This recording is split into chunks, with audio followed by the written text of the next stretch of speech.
Soldats ivoiriens détenus au Mali, Gbagbo demande à Goïta de faire preuve de fraternité d'armes. Côte d'Ivoire, l'ex-président ivoirien Laurent Gbagbo a demandé lundi au chef de la junte militaire au pouvoir au Mali, le colonel Assimi Goïta, de faire la preuve de sa fraternité d'armes envers 46 soldats ivoiriens détenus au Mali depuis plus de 3 mois.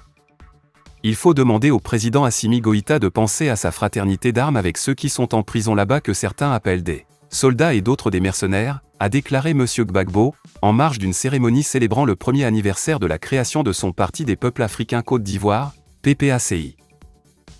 Le chef du PPACI a également lancé un appel au président togolais Faure Gnassingbé, qui joue le rôle de médiateur entre la Côte d'Ivoire et le Mali, de redoubler d'efforts. Il a cependant rappelé que les soldats avaient été envoyés au Mali par la Côte d'Ivoire et, selon lui, c'est celui qui envoie qui a la plus grande responsabilité, si cela tourne au vinaigre. Il a annoncé que son parti allait bientôt envoyer des délégations en Guinée, au Burkina et au Mali dirigées par des juntes militaires issues de coups d'État pour s'informer. Début octobre, le président ivoirien Alassane Ouattara s'était montré optimiste à propos des 46 soldats de son pays détenus au Mali. Les choses évoluent bien, nous pensons que très rapidement nous aurons sans doute un heureux aboutissement, avait dit le chef de l'État ivoirien à l'issue d'une rencontre avec son homologue bissau-guinéen Umaro Sissoko Embalo, président de la Communauté économique des États d'Afrique de l'Ouest CEDEAO. Il avait rencontré la veille à Abidjan le président togolais Faure Gnassingbé.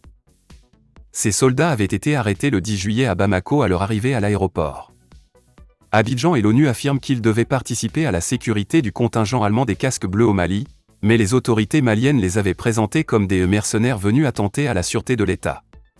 Le mouvement de l'ex-président ivoirien Laurent Gbagbo, le Parti des peuples africains Côte d'Ivoire, PPACI, s'est félicité jeudi d'être devenu un acteur politique majeur, un an après sa création, assurant vouloir participer à toutes les élections en tant que formation de l'opposition.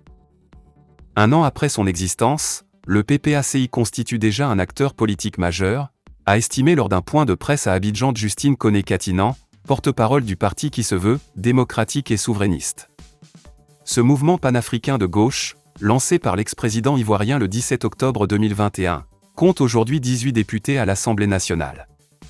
Notre parti progresse très bien, a ajouté M. Katinan, évoquant un bilan radieux à l'an 1, sans toutefois donner le nombre de ses adhérents. L'objectif est désormais de nous battre pour que dans chaque coin et recoin de la Côte d'Ivoire, notre parti soit représenté, a indiqué le porte-parole, qui a aussi plaidé pour que le PPACI soit représenté au sein de la Commission électorale indépendante, CEI.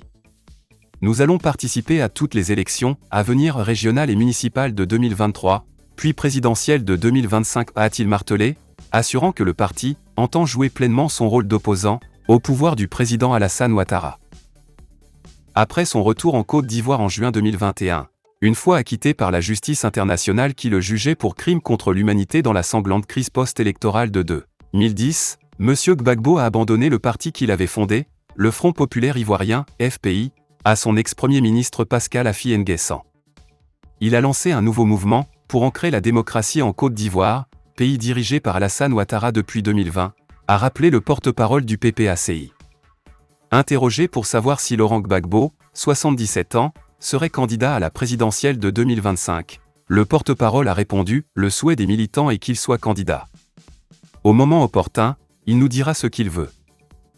L'opposition ivoirienne compte par ailleurs le Parti démocratique de Côte d'Ivoire, PDCI, de l'ex-président Henri Konan Bédié, et le nouveau parti de l'ex-première dame, Simone Gbagbo, qui a lancé en août dernier le mouvement des générations capables, MGC. Les résultats du PPACI aux élections municipales et régionales de 2023 seront un premier indicateur du poids politique que pèse encore M. Gbagbo en Côte d'Ivoire.